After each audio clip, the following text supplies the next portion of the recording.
Welcome to Daily Life Connection. Thanks for joining me again today. We're going to continue to explore the heart of God revealed through the Ten Commandments. Today we're going to look at number 8. You shall not steal. You shall not steal. What does this reveal about the heart of God? It, I believe, reveals a couple of things about the heart of God. One, He has promised to provide for us. He has promised to meet our needs. When we steal, we are saying, God hasn't met my needs, I have to meet them myself.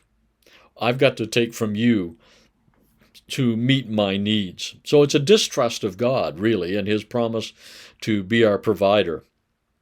The other thing it says to me is I have the right to take from you because I want it or I need it and you don't, which is a total breach of faithfulness in relationships, isn't it? Stuff we've been already talking about.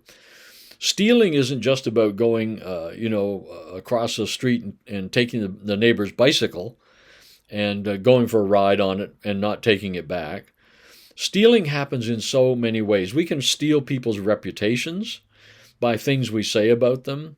We can steal people's emotional strength by reacting to them or acting in ways that are just hurtful and harmful to them. So we can steal. Stealing is basically saying, I am going to have my needs met, but at your expense. I'm going to have my needs met at your expense. That's the basic underlying value of stealing or justification for stealing. I don't have all I need, and I'm going to get it by taking from you, and so that I can meet my needs. When we live in a society or a culture or relationships with other people like that, you never can trust anybody. You're always feeling used. You're always feeling like the only reason they value you is what they can get out of you. And you see, that just flies so against who God is. If the only reason we value God is if He makes our life comfortable and gives us what we want, then we aren't in a relationship with Him as a being. We're in relationship with Him as a ATM. He dispenses stuff to us. We put our PIN number in, and He'll dispense stuff to us. I'm not in relationship with an automated teller machine.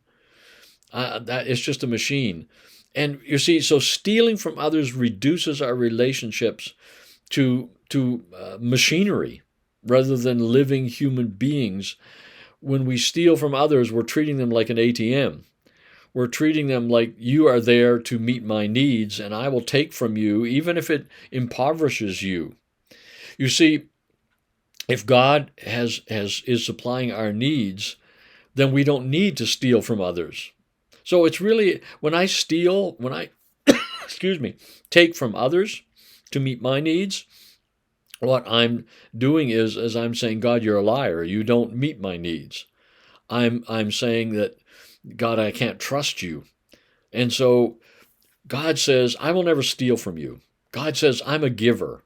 I will make sure I give to you, give you what you need, supply your needs. I will bless you. I will pour blessings out on you.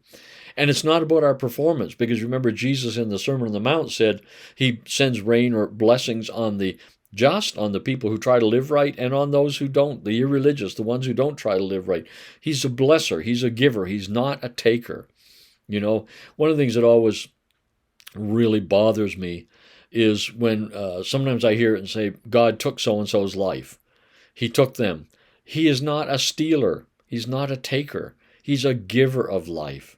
It might have been the toxic environment that we live in that took us. It may have been the act of somebody else, committing a crime against us or whatever. But it wasn't God that took. God's not a stealer. God's a giver. God wants us in this commandment to understand His heart is forgiving, and that He's showing us the richest way to live is to live a life of giving, to live a life of generosity, to give of ourselves and who we are. He says, if you try to hoard yourself, you'll lose it.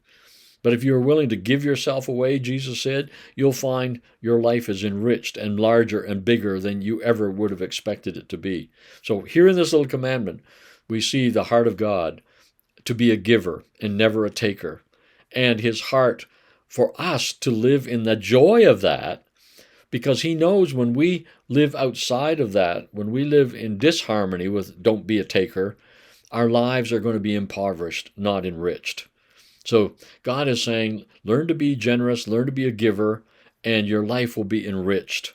That's his heart, because that's who he is, and that's how he lives with us. That's good news today. Let's think about it. We'll talk tomorrow.